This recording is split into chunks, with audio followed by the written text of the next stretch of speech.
And speaking of the network, this ties into something else I wanted to talk about here. There was a story in the latest Wrestling Observer newsletter on the July 19th UFC Fight Night show in Dublin, Ireland. It was not a big show. There really were no marquee names on that show, but it did feature a fighter by the name of Conor McGregor, who is an Irish-born fighter in UFC. So naturally, they sold a ton of tickets there. You know, it's his homeland. Part of that had to do with the fact that UFC had not been to Ireland in something like 5 years. So people were starved for it. You know, it's not unlike when WWE goes to certain places overseas they haven't been to in a long time and they sell out. So the show sold out. It ended up being the most watched sports show, I think, in the history of one of the local channels over there. But the bigger story is that it also resulted in UFC tripling its one-day record for sign-ups for its Fight Pass service. Fight Pass is in a lot of ways like their version of the WWE Network. And they started up around the same time. Fight Pass, I think, launched about a month or two before the WWE Network did. The way their service works is you can subscribe monthly for $9.99.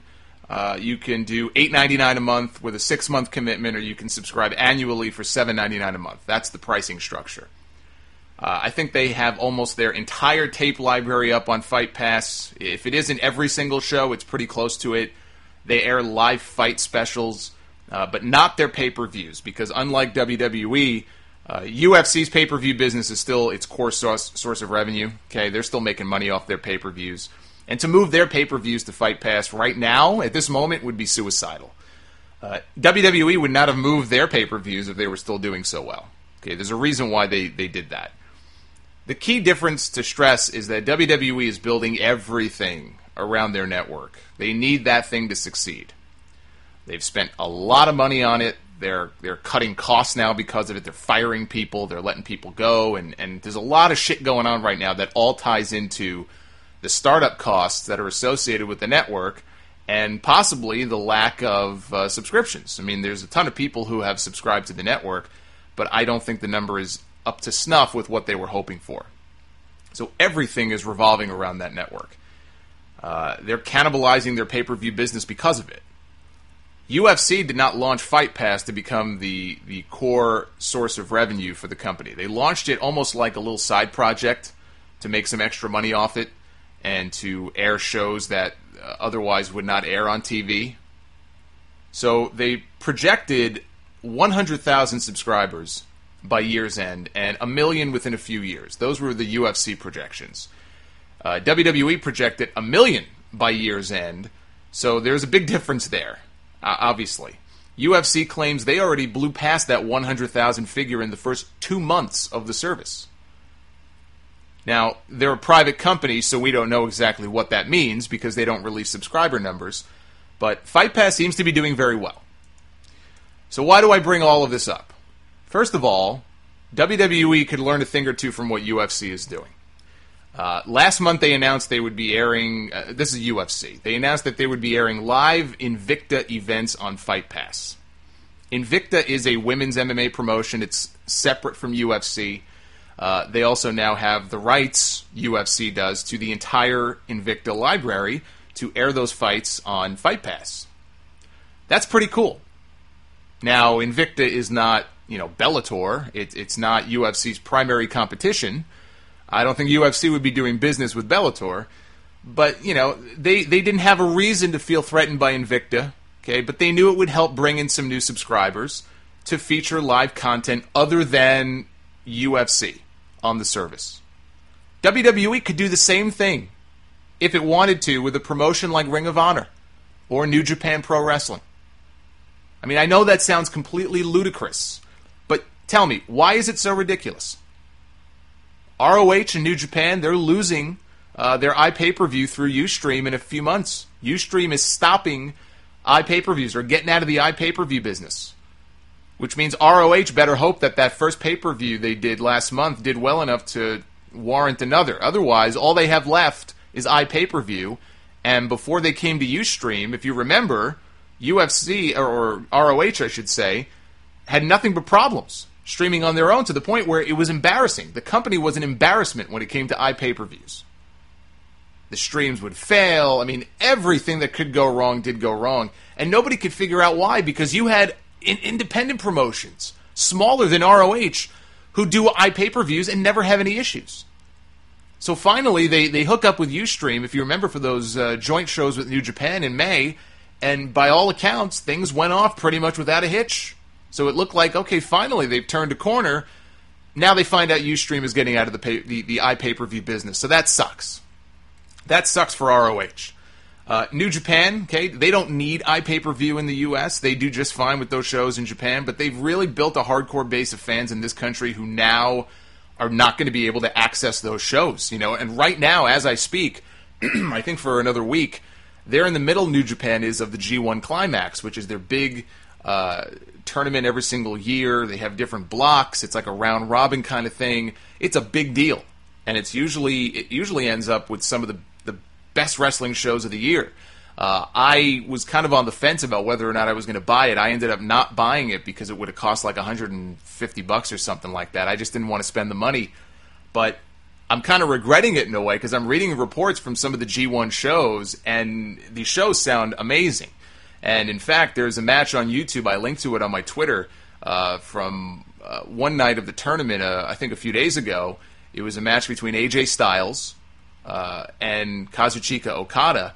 It's like almost half an hour long. Awesome match. Just a phenomenal match. AJ is just so great, and Okada obviously is great too. So I'm kind of regretting the fact that I didn't at least buy some of the G1 shows. And I think the G1 shows are going to be the last of the, possibly I should say, the last of the iPay-per-views that New Japan has on Ustream. And what a way to go out. But yeah, now without iPay-per-view now, people aren't going to have a way to access those shows, at least not live. I mean, I guess they could just pirate them. I wouldn't, I'm not going to advocate that. But again, to go back to my question, why not? Why not start thinking outside the box about stuff like this and how WWE, through its network, could potentially benefit from other promotions and their live content on their network? ROH has TV, okay, so that might scare WWE away from doing anything with them, but they have syndicated television, okay? They don't have a national broadcast partner like TNA does with Spike, for now at least. New Japan has nothing in this country other than the occasional iPay-per-view. They don't have TV, nothing. Do they need to partner up with another promotion? No, they don't have to. They don't have to partner up with anybody. WWE can do whatever the hell it wants. They don't have to do anything. Except they need this network to be successful. That's what they need. And I'm just throwing it out there as an idea to think about. Besides coming up with original content of your own to offer, why not think about throwing them a lifeline and saying, listen, let's talk. You have a need here. Let's talk about how this could be mutually beneficial for both of us. Maybe we can work something out. It may sound crazy, but that's the sort of thinking they need to be doing if they really want to bring in this flood of new subscribers. But the bigger point I wanted to make, that actually wasn't it. There's something else they could be doing to help the network while also making new stars, okay? Because I've given this some thought. They took an Irish fighter, UFC did, and featured him on a Fight Pass card from Ireland that really should not have had that much interest. And they brought in a ton of new subscribers, presumably from Ireland, okay? I'm sure most, if not all of them, came from that country. But they brought in a ton of new subscribers. Let's say that half of those people only signed up for the 1 month because they just wanted to see that one show, okay? And they weren't interested in anything else. But they subscribed. And so some of those people are likely going to stick with it once they see what else the service offers. Why isn't WWE doing a better job of building up their own international stars and booking events in other parts of the world to air live on the network? I mean, I know the network is only a few months old, but we've heard nothing about any plans, like next year, to hold a show in the UK or in Japan or anywhere like that. They've got guys like Cesaro, Bad News Barrett, Sheamus. I mean, these are guys, there's other guys from other countries as well. They have a ton of international talent. You've got Adrian Neville down in NXT, who could be big one day soon. They just signed Kenta. They're going to be bringing in Prince Devitt. These guys made names for themselves globally. These guys are of a high enough caliber to where if they're pushed as something special on the main roster, you could feature them in the main event or the semi-main event on an international special that airs exclusively on the network. Hopefully they're already thinking along these lines. It could give them a nice little bump in subscribers, once the network officially makes its way to these countries next year, because they still haven't officially made the network available outside the U.S., even though there are a ton of people outside the U.S. who found ways around that. I don't expect them to do anything like what I'm talking about right now, but they should start pushing these guys now with that in mind. Legends House and WWE Countdown, greatest catchphrases, is not enough. They need to make it fun for wrestling fans. I like the network. I'm a fan of classic content, but I got to be honest with you. When I look at how many hours I actually spend sitting here watching it, it's not a lot. I'm willing to bet a lot of you guys are the same way. You subscribe to it, you like it, or you love it, right? But how many hours in a given week do you actually spend watching the WWE Network? Why is that? Besides having a job and a normal sex life. Why is that? I'll give you another example. And this is more of a minor thing, but Fight Pass streamed a state athletic commission hearing after the whole drug fiasco recently with Chael Sonnen. So, not exactly riveting stuff. Okay, not many people are subscribing to Fight Pass to watch a Nevada State Athletic Commission hearing. Okay, I get that. But if you wanted to watch it, if you're interested in that sort of thing, and you had a subscription, it was there for you to stream. Like CNN breaking in for a press conference. WWE just went to Japan. They had a whole presentation in the ring with Hulk Hogan and Kenta, when Kenta signed his contract. Why couldn't WWE stream that on the network? If it was a time zone issue or an expense issue in airing it live, then air it on a delay a few hours later. What's the big deal? When Santino stood in the middle of the ring and announced his retirement at that house show in Toronto, why didn't they break in to stream that live on the network? Or air that on a delay? And then you could put together an hour-long special on Santino's funniest moments or best matches or something. I still maintain that airing a house show here and there, even just parts of it on the network, is a good idea. I wouldn't make a habit out of it because then you expose how repetitive the matches and the outcomes are at house shows. And I would probably only do it for big shows like the Madison Square Garden shows and another show here and there. But these are the sorts of things they should be doing to drive interest in the network. To some extent, UFC is already doing that with their service, and for them, it's just bonus content for their fans. If Fight Pass failed tomorrow, it would suck for them, but, life goes on. Business goes on. WWE has far more riding on their network. They fired their head of programming for the network, that Matt Singerman guy, back in May.